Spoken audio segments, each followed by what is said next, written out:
രൂപയുടെ മൂല്യത്തിൽ വീണ്ടും റെക്കോർഡ് ഇടിവ്. ഡോളറിനെതിരെ 33 പൈസ ഇടിഞ്ഞ് 96 രൂപ 86 പൈസയിലെത്തി. ഈ ആഴ്ച മാത്രം 0.6% ഇടിവാണ് സംഭവിച്ചത്.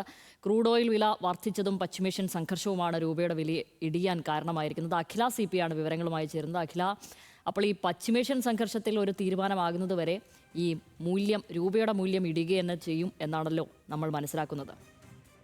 തീർച്ചയായും ഷമിലി, അങ്ങനെ തന്നെയാണ്. കാരണം നമ്മൾ ഒരാഴ്ച പരിശോധിച്ചാൽ വലിയ ഇടിവ് രൂപയുടെ മൂല്യത്തിൽ സംഭവിച്ചു എന്നുള്ളതാണ്. നേരത്തെ സൂചിപ്പിച്ചതുപോലെ 0.6% ഈ ആഴ്ച മാത്രം ഇടിഞ്ഞത്. വലിയൊരു പ്രതിസന്ധി രൂപ നേരിടുന്നുണ്ട് എന്നുള്ളതാണ് ഏറ്റവും പ്രധാനപ്പെട്ട കാര്യം. മാത്രമല്ല, ഫെബ്രുവരി 28-നാണ് ഇത്തരത്തിലൊരു യുദ്ധം പൊട്ടിപ്പുറപ്പെടുന്നത്. അന്ന് മുതൽ 7% ഇടിവാണ്. അതായത് വെറും 3 മാസത്തിനുള്ളിൽ വെറും 7% ഇടിവാണ് രൂപയുടെ മൂല്യത്തിനുണ്ടായിരിക്കുന്നത് എന്നുള്ളതാണ്. മറ്റ് പ്രതിസന്ധികളും, ഈ ഇറക്കുമതി ചെലവ് വർദ്ധിച്ചതും ക്രൂഡ് ഓയിൽ വില വർദ്ധിച്ചതും ഇന്ത്യൻ ഇക്വിറ്റികളൊക്കെ വലിയ രീതിയിൽ പിൻവലിക്കപ്പെട്ടു എന്നുള്ളതും വലിയൊരു പ്രതിസന്ധിയാണ്. നമുക്കറിയാം, ക്രൂഡ് ഓയിൽ വില തന്നെ ഏകദേശം ഫെബ്രുവരി മുതൽ ഈ മാസം വരെ 50%-ലധികം വർധനവാണ് ഉണ്ടായത്. ഒരു 65-70 റേഞ്ചിൽ ഉണ്ടായിരുന്ന ക്രൂഡ് ഓയിൽ വില ഇന്നിപ്പോൾ 111 കടന്നിരിക്കുന്നു. അതെല്ലാം രൂപയുടെ മൂല്യത്തിന് വലിയ തിരിച്ചടി ഉണ്ടാക്കുന്നു എന്നുള്ളതാണ് വലിയ ഞെട്ടലുണ്ടാക്കുന്ന കാര്യം.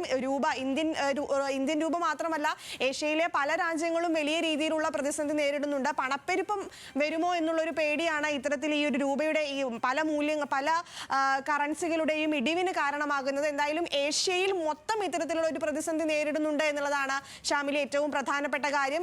ഇതിനോടകം തന്നെ ഇനിയിപ്പോൾ ഇറാൻ അമേരിക്ക സംഘർഷം ഇപ്പോൾ തുടരുന്നില്ലെങ്കിൽ പോലും വലിയ രീതിയിലുള്ള ഒരു ആശങ്ക നിലനിൽക്കുന്നുണ്ട്. ഇത് തന്നെയാണ് രൂപയുടെയും മറ്റ് കറൻസികളുടെയും വില ഇടിയാൻ കാരണമാകുന്നത്. ഷാമിലി, ശരി അഖില CP.